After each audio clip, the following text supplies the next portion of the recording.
Buenos días y bienvenidos a este audio donde vamos a compartir algunas inspiraciones sobre la teoría del psiquiatra Carl Jung, la neurociencia y los arquetipos. Las teorías de Carl Jung están fundamentadas en su concepción evolutiva del cerebro humano. Esto ha llevado a un resurgimiento de la investigación de la obra de Carl Jung que comenzó a principios de la década del 2000 desde una perspectiva de la neurociencia contemporánea. Gran parte del trabajo de las teorías de Jung se centran sobre la idea del inconsciente colectivo, un inconsciente genéticamente heredado y común a toda la humanidad. Esta hipótesis, que fue postulada en su momento y no exenta de críticas por el psiquiatra Jung, en sus esfuerzos por dar cuenta de patrones similares de comportamiento y expresión simbólica en mitos, imágenes de sueños y religión de las diversas culturas de todo el mundo. Jung creía que el inconsciente colectivo estaba estructurado en arquetipos, es decir, patrones de comportamiento y cognición típicos en las especies comunes a todos los humanos. Los investigadores contemporáneos han postulado que dichos arquetipos recurrentes residen en sistemas cerebrales subcorticales cerrados ambientalmente, que evolucionarían en la línea humana antes de la aparición de la autoconciencia y el ego autorreflexivo único en los humanos. En una conferencia pronunciada en 1957, es la segunda conferencia internacional de psiquiatría en Zúrich, Jung dijo lo siguiente: he pensado mucho durante este tiempo que si existe alguna analogía entre los procesos psíquicos y fisiológicos, el sistema organizador del cerebro debe de estar ubicado subcorticalmente en el tronco cerebral. Esta conjetura surgió al considerar la psicología de un arquetipo, el self, de importancia central y distribución universal representado en los símbolos del mandala. La razón que me llevó a conjeturar una localización de una base fisiológica para este arquetipo en el tronco cerebral fue el hecho psicológico de que, además de estar específicamente caracterizado por el papel de ordenar y orientar, sus propiedades unificadoras son predominantemente afectivas. Conjeturaría, por tanto, que dicho sistema subcortical de alguna manera podría reflejar características de formas arquetípicas del inconsciente. A lo largo de su carrera, Jung desarrolló esta idea y la aplicó con frecuencia en su análisis de la simbología mítica y cultural. También lo hizo en sus tratamientos clínicos. Y es que uno de los argumentos principales fue que este aspecto genéticamente heredado y antiguo del cerebro estaba disociado de las regiones más recientemente evolucionadas y asociadas con el complejo ego humano. Para él, el objetivo de la terapia era integrar este sistema subcortical más antiguo y basado en las emociones con el complejo ego más recientemente evolucionado y sus capacidades de autoconciencia y perspicacia racional. Fue esta integración la que formó la base de su teoría de la individuación. Yo quisiera hablarles hoy de la neurociencia junguiana, una rama de estudio que busca comprender la relación entre la teoría psicológica y la neurobiología, específicamente en el contexto de las ideas y conceptos desarrollados por Carl Gustav Jung. Aunque Jung vivió y trabajó mucho antes de que se desarrollaran las teorías de la neuroimagen, su trabajo ha sido objeto de exploración y seguirá siéndolo desde una perspectiva neurocientífica en tiempos más recientes. Aquí van algunas de mis reflexiones para ustedes en el ámbito de la neurociencia junguiana. Podemos observar claramente la relación que existe entre arquetipos y cerebros, porque los arquetipos son conceptos fundamentales en la psicología junguiana, representando estos patrones universales en el pensamiento y en el comportamiento.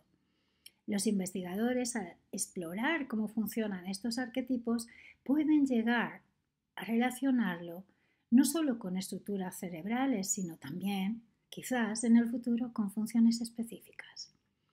Algunas tesis, algunas hipótesis argumentan que los arquetipos podrían estar enraizados en ciertas áreas del cerebro y desempeñar un papel fundamental en la percepción y en la forma en cómo nosotros tomamos las decisiones. El segundo elemento importante para reflexionar es sobre el inconsciente y nuestro sistema de procesamiento cerebral. Jung introdujo la noción del inconsciente colectivo y sugirió que éste contenía elementos compartidos por toda la humanidad.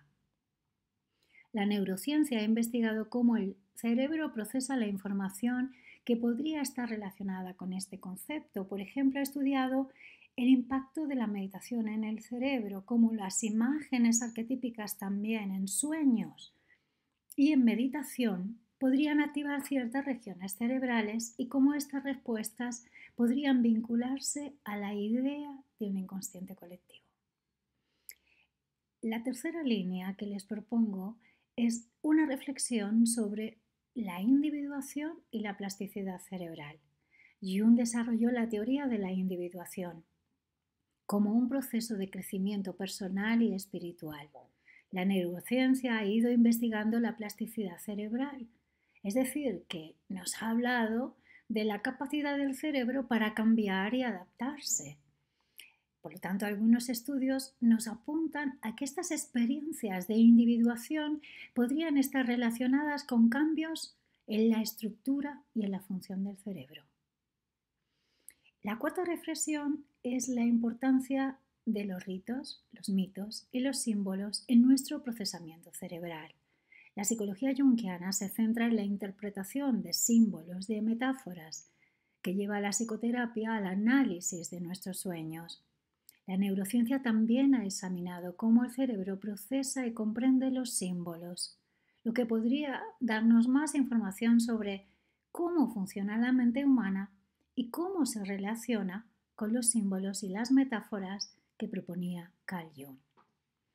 Es que la salud y el bienestar también pueden estar relacionadas con ciertas prácticas terapéuticas de las que hablaba Carl Jung, sobre todo cuando nosotros estamos hablando en los componentes del bienestar, cómo podemos observar campos de desarrollo que son netamente de cultivo.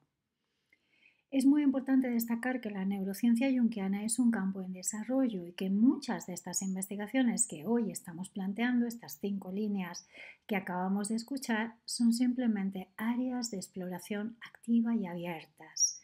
La intersección entre la psicología de Jung y la neurociencia nos va a ofrecer una posibilidad inmensa de comprensión mucho más profunda de la mente humana y cómo las teorías psicológicas pueden relacionarse con los procesos cerebrales. En la segunda y la tercera semana de octubre nosotros vamos a estar estudiando arquetipos y de hecho lo estamos haciendo en psicoterapia contemplativa o en arquetipos y liderazgo, pero yo creo que estudiar arquetipos es importante por varias razones significativas. La primera es la comprensión de la psicología humana y es que los arquetipos representan patrones universales en el pensamiento y en el comportamiento. Estudiar los arquetipos es tener una comprensión más profunda de por qué las personas piensan, sienten, actúan de ciertas maneras y eso es esencial para cualquier persona interesada en la condición humana. Estudiar arquetipos nos sirven para aplicarlo en la psicoterapia, para comprender por qué hay temas subyacentes en la vida de los pacientes que se repiten, para comprender mejor sus sueños, sus mitos, sus símbolos y trabajar en la resolución de problemas emocionales complejos. Nos sirve también para explorar la cultura y la mitología, y es que los arquetipos están relacionados con esas historias, símbolos y mitos que llevamos dentro de nosotros.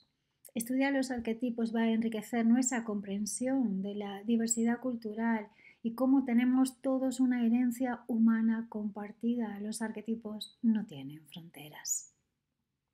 Nos va a ayudar en el desarrollo personal, que es bastante importante a la hora de conectarnos con aspectos más profundos del sí mismo y a encontrar también propósito y significado a la existencia.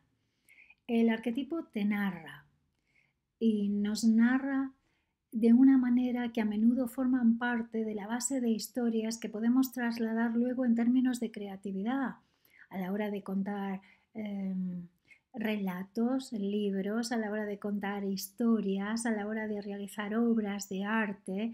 Los arquetipos son narrativas de la creatividad.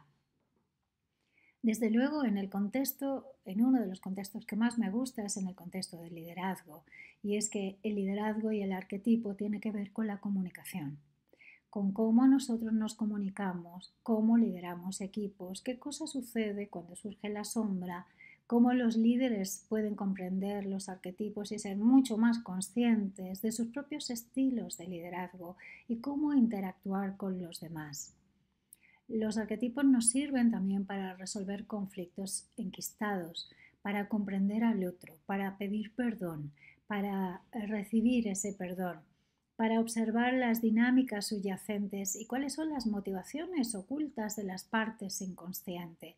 Y eso desde luego puede ayudar a facilitar la resolución de los conflictos.